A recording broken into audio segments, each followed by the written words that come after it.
दिल्ली का मात रे औरत एक चलते कहत रे अपना राजा जी से का कि चढ़ाली जवनिया में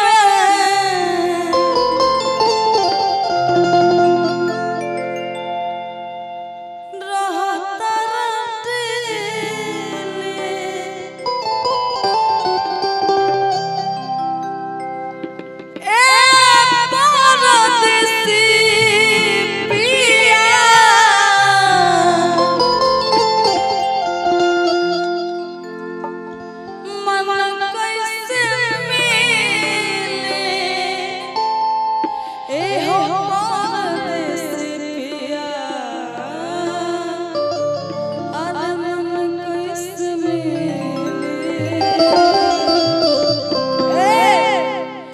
जब सुत जने हम पला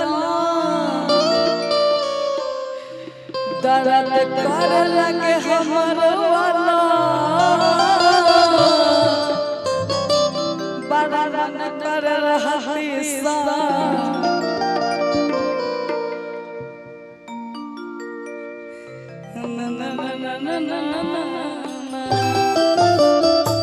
बाकी और बड़ी सुंदर भाव में अपना राजा जी से अपना सैया जी से बताओ तेरे कहत तेरे के राजा जी ये सैया जी कि चढ़ाली जवनिया में दे तेरा पासा जा ए मामा ए मामा देसी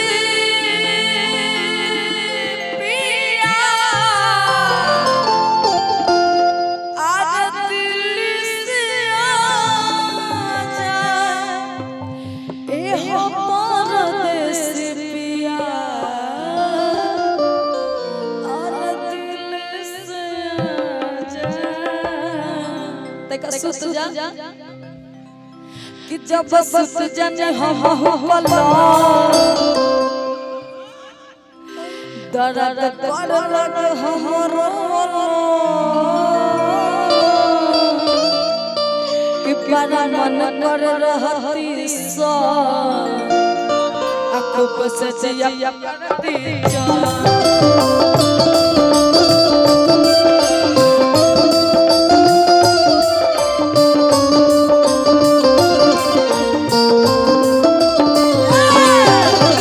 पला दर्द कर लगे हमरो वाला बड़ा मन कर रहती सा खूब सजिया करती जा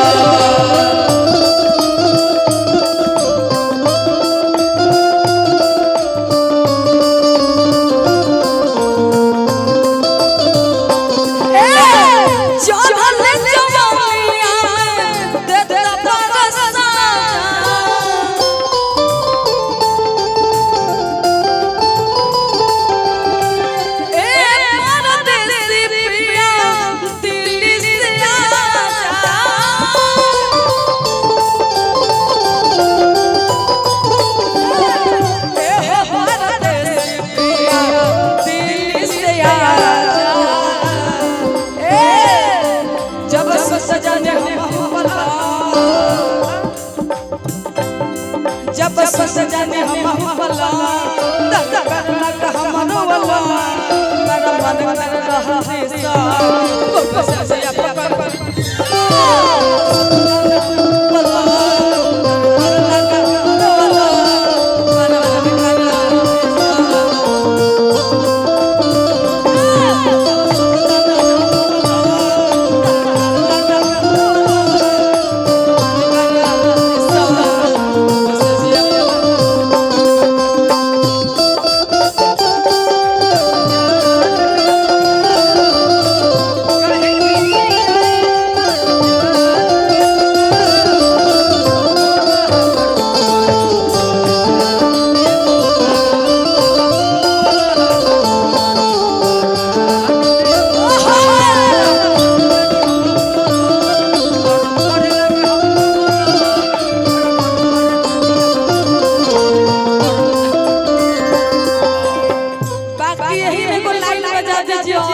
और कहना पता क्या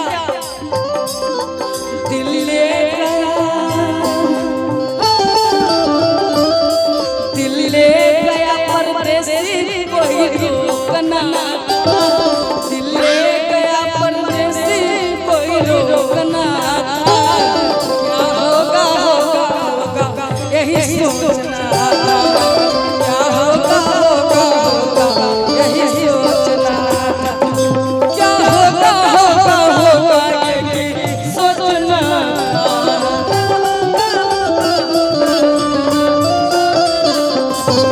दिल ले गया हो दिल ले गया परदेसी कोई रोकना क्या होगा सोचना क्या होगा यही सोचना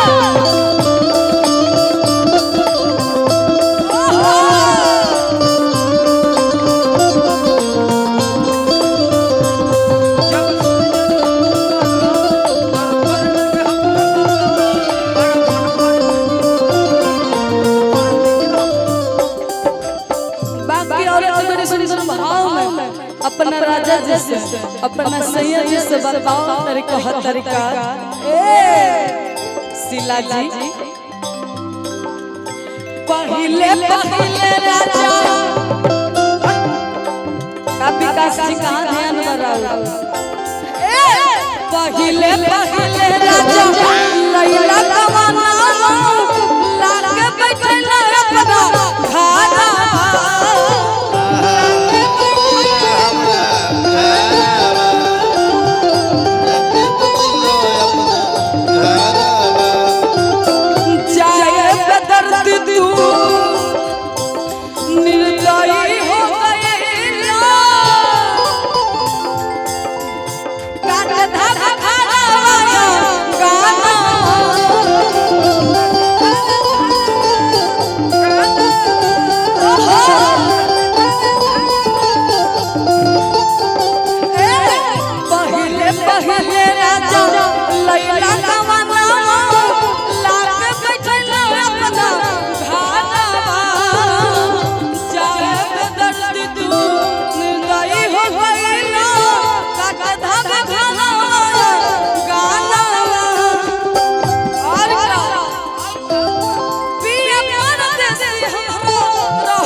दो ही आदमी दिखाई दे। हेलो कौन कौन? हम चाहेंगे ना कि आप लोग मुर्गी मारे चारों आदमी आइए, चाय छोड़ दीजिए, रख दीजिए, वो बाद में आपको गरम गरम चाय मिलेगा। अब पहले आप दोनों मीठा दोनों आदमी आप लोग मार लीजिए, वो दोनों आदमी आएंगे। पहले आप सिला लीजिए विकास भैया। बाकी औरत बड़ी सुंदर भाव में बताओ तरीका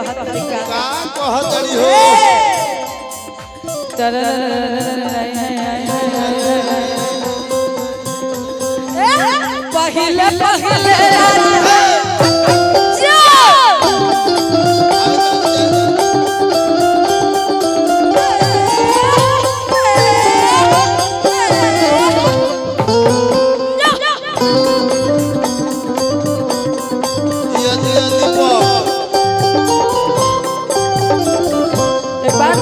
आप लोग ऐसे किए तो शीला जी के लिए जोरदार ताली तो बजाइए। अगर छोटी छोटी बात अच्छी लगे ना तो उसमें ताली बजाना चाहिए। और आइए इनका क्या नाम था? आओ बड़ी सुंदर भाव में औरत रहत तरीका ये राजा जी। धनिया आए हाय आए हाय आए हाय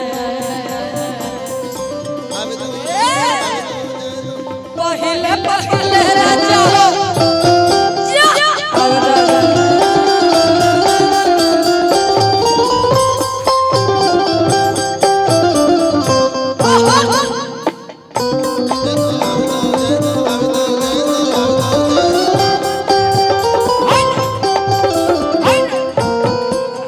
इनके लिए भी ताली बजा दीजिए आप लोग।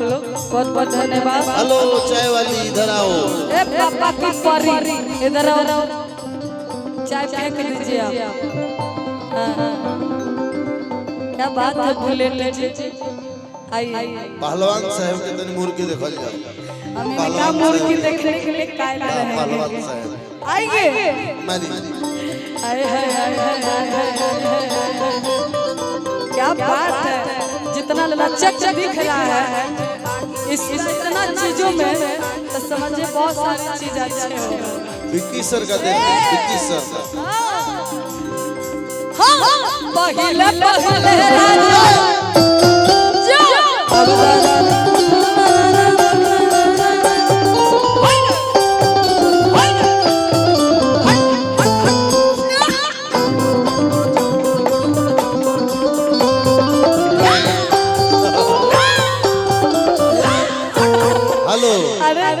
बुझाता नु कि नौटिया के खनन विभाग के ही डिपार्टमेंट वाले।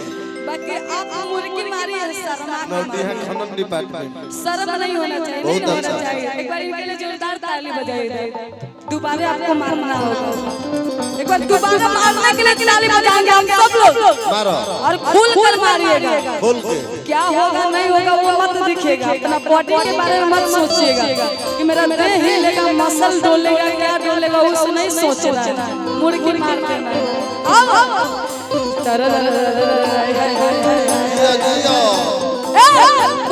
पहले राजा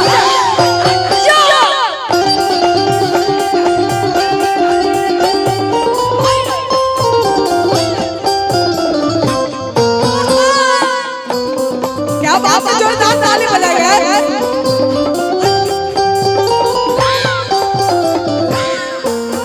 एक बार पापा के परी के लिए और ताली बजाइएगा। पापा के पारा लोग एगो आओ कौन बाकी है? चल रहे पत्थर का लेके इधर आइए। हमरा छोटू के फेवरेट कलाकार है।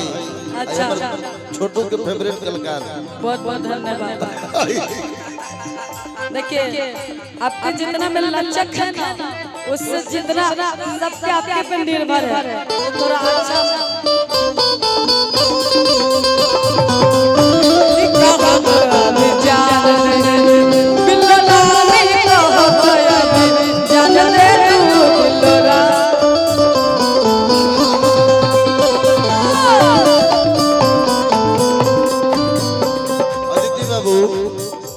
चारों लोग के तो मुर्गी देख ले लो। इन लोग के गुरुजी को बुलाइए, विक्की को, इनका मुर्गी देखिए। इधर आइए। बिल्कुल हेलो कीजिए, आइए इधर आइए ना। आइए विक्की सर है इन लोग का। अच्छा डांस कोरियोग्राफर। दोबारा देख रही हूँ, इनको एक बार और देखेंगे और ये दोबारा।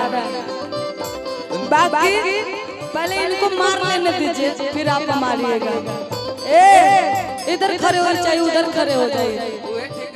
हाँ आय हाय हाय हाय हाय हाय हाय हाय, इधर मारिएगा।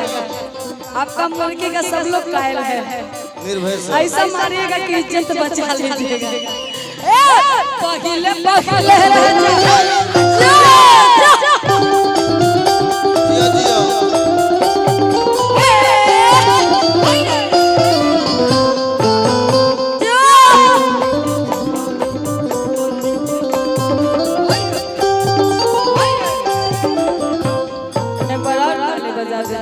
सच में अच्छा मारी है, जितना कोशिश है बहुत अच्छा है। बाकी विक्की सर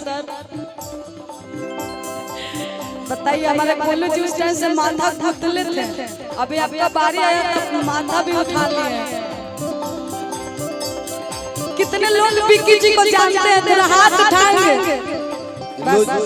रोज ये लोग के मरवावे ले आज मरी है मुर्गी डांस क्लास।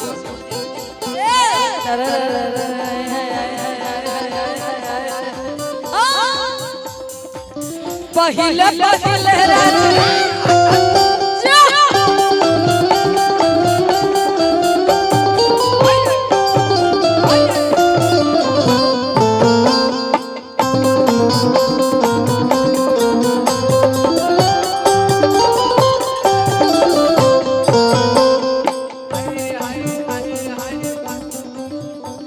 बड़ा अच्छा लगा, बहुत बहुत धन्यवाद विक्की जी।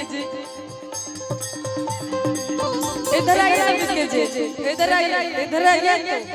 जितना अच्छा आपको मुर्गी मारे तो अच्छा लगा, बाकी मैं चाहूंगी कि मैं जैसे मारती हूँ थोड़ा बहुत आप कॉपी करिएगा तो अच्छा लगेगा।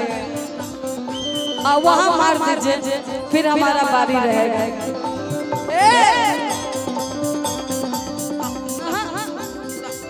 पहले पहले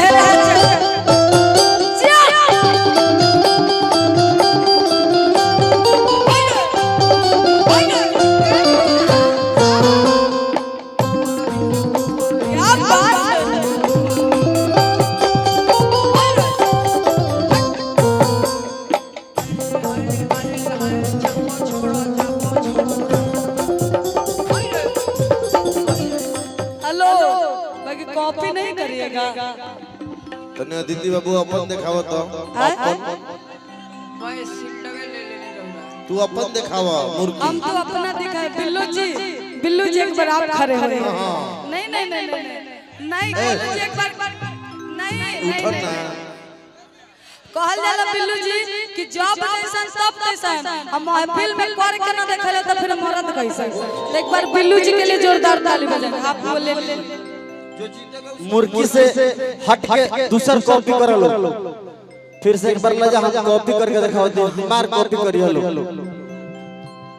ये आपका पक्के बिल्लू जी आप आइएगा, इधर आ जाइए। आप कॉपी करने की बात कहें ना बे, क्या नाम है आपका? विक्की ना। हम जो आपको कहेंगे वही करना पड़ेगा, कॉपी की बात मत बोलिएगा। लड़की के कॉपी आज तक शंकर भगवान नहीं किए हैं औरत लोग, हम क्या करेंगे? कि बाहुबली हो चाहे हो पुष्पराज मेहर भीरी झुका ही के पारी हारा घारी हो। तो ये मत कहिए कि शंकर भगवान नहीं झुके, माँ पार्वती के सामने उनको भी झुकना पड़ता होगा। आप तो इंसान, जब पत्नी की बारी आएगा ना तो हाथ गोड़ जोड़ लीजिएगा। बाकी जोड़ हम भी वही बोले हैं कि औरत के आगे शंकर भगवान झुके हैं, हम लोग किसी खेत के मूली नहीं है, ये बोला हूँ। तो बहुत बहुत धन्यवाद। नहीं बाकी बिल्लू जी आप बैठिए, नहीं ऐसा कहे कह रहे हैं शंकर जी के त्रिशूल पर दुनिया अड़ सकता है, तू कहता है कि किसी खेत के मूली नहीं है, गलत बात है। हम लोग गालम दे दिए खेत के गजरा हो या पूरा ही थोड़ी हो। आइए आओ बिल्लू राजा। आए हाय हाय हाय भैया कहाँ गए?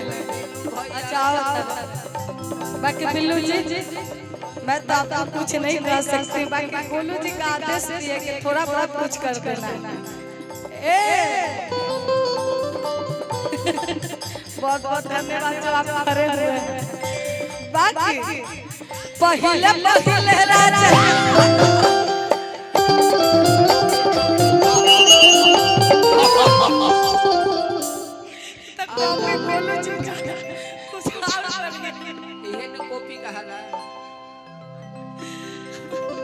अच्छा लगेगा बिल्लू जी के लिए तो जोरदार ताली बजा दीजिए। थोड़ा आप मार के दिखा दीजिए। मैं जैसे मारूंगी आपको मारना पड़ेगा। मार देंगे। मार दीजिएगा ना। यहाँ पे मगर विकास जी कहाँ हैं? कट अच्छा दीजिएगा। हमारा हाथ आप ही लोग का है। लाइन लाइन लाइन बजाइएगा थोड़ा सा।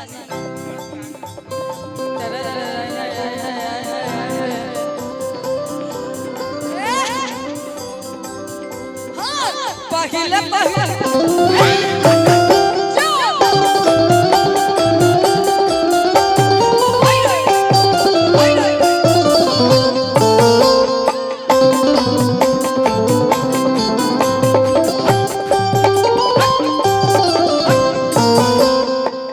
हम जाएंगे तो नहीं आप ऐसे तो नहीं मराएगा हमसे। एक और आप मारिएगा, ये नहीं मारिएगा तो आप कुछ मत मारिए। हम जो कह रहे हैं नहीं मार दीजिएगा, हटिए आप उधर से। और ये चीज आप इनको बोलिएगा मारने के लिए। बिल्लू जी बैठिएगा नहीं। हाय हाय हाय हाय हाय बहुत ज्यादा लग रहा है। चलते रहेंगे जितना जो बोलते चलते वही रहेगा। हाय हाय हाय हाय हाय हाय हाय पहले पहले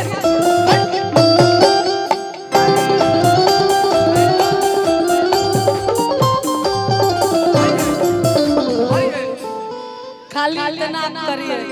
अरे एक बार ताली बजाइए बिल्लू जी के लिए जोरदार हाला कर। ये सब कोई बड़ी बात नहीं है हमारे लिए, क्योंकि हम 2017 में आर्मी के दौगो दौड़ल बने। अच्छा ये सब क्या है? ये सब तो आप फीका परवा दिए। हम सोचे कुछ और बढ़िया कीजिएगा। कोई बात नहीं। लेकिन चलिए आप एक बार पलट के दिखा दीजिए, तब माही मनीषा लिखा, तब हम जान जाएंगे कि आप मुर्गी मारती हैं। ये सब हमारे लिए कोई बड़ी बात नहीं है। रोज घर में हम पलथी मार के खाते हैं। ये सब बहुत हल्का हो गया। इतना आप करिए तो क्या हम जितना कि आप उतना ही कॉपी कर दीजिए। ये कोई बड़ी बात नहीं। पलटना मुझे जितना आता है मैं उतना करके दिखाऊंगा। ठीक है चलिए आइए। नहीं पहले आपका बारी है। आइए ना तो चलिए हम गाते हैं। धोती टाइट कर लेते हैं, जैसे कि हम जीन्स पैंट पहने वाला लड़का है आ धोती पहले फाटे तब फाटे, लेकिन इज्जत ना फाटे। अब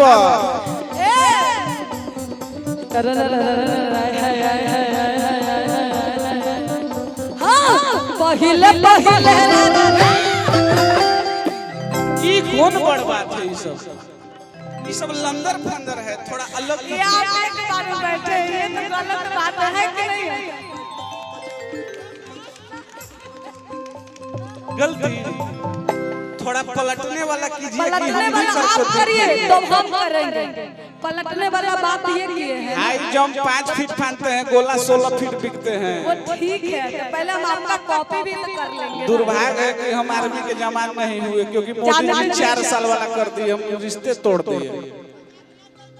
वाह वाह गलती खराब की सही। चलिए आइए लाइन में चलिए। नहीं बाकी आप एक बार करिए तो हम करेंगे। पहले हम नहीं, बोले, आप बोलो जी के उधर सुन लीजिए। पहले एक करेंगे, उसके बाद एक पलटन मारेंगे तो हम 5 पलटन मारेंगे।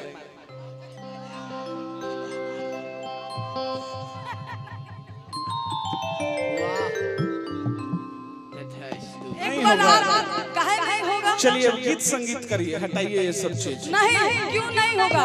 आदित्य यही चीज पे जब हम स्कूल में दौड़ करते थे ना, हाथ मिलाकर हराते थे। ये कैमरा मैन सुन लेंगे। राजकीय मध्य विद्यालय वीरपुर में जब हम स्कूल में पढ़ते थे, कोमल नाम की लड़की रहती थी, हम उसको से हाथ मिलाकर बोले थे कि तुम ये लिख लेना, तुमको हरा कर ही जाएंगे यहाँ से, हरा कर ही। वो टाइम का एक दौर था। एक बार आज इनके भले लिए, कुछ इनके भी हो बहादुरी के लिए एक बार आप लोग ताली बजा दीजिए। ये मत करिए कि हम हर चीज में पीछे हटते हैं, कभी नहीं हटेंगे, नहीं हटेंगे। आप एक बार करिए, हम नहीं करेंगे, फिर कहिएगा कि नहीं। आपको हम उस समय से देखते हैं जिस समय आपका बाल छोटा हुआ करता था।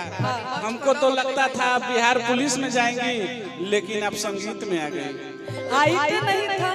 मंच पर दौड़ के दिखाओ अब बूढ़ी पर खड़ा होके एक बार आप कीजिए, उसके बाद देखा इसकी हम कर खड़ा होइए, हमको जैसे आता हम वैसा ही करेंगे। आइए। क्या ये नहीं कि हमको पूरा पलटना है। बूढ़ी पर खड़ा है, बूढ़ी पर गोलू जी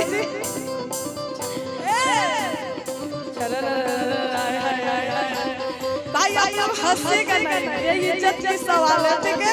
कैमरा वाले भैया पहले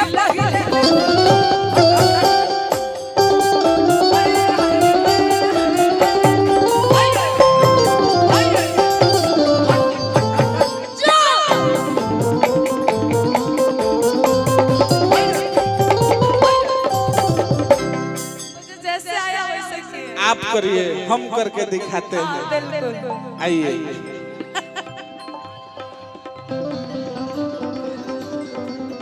लम्बे मारो, लम्बे।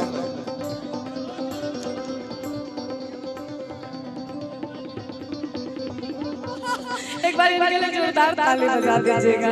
वाह बिल्लू राजा, मारो 3 पलटनिया, मार तो भैया स्टेज के नीचे।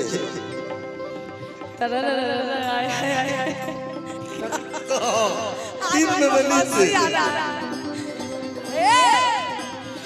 हाँ पहले राजा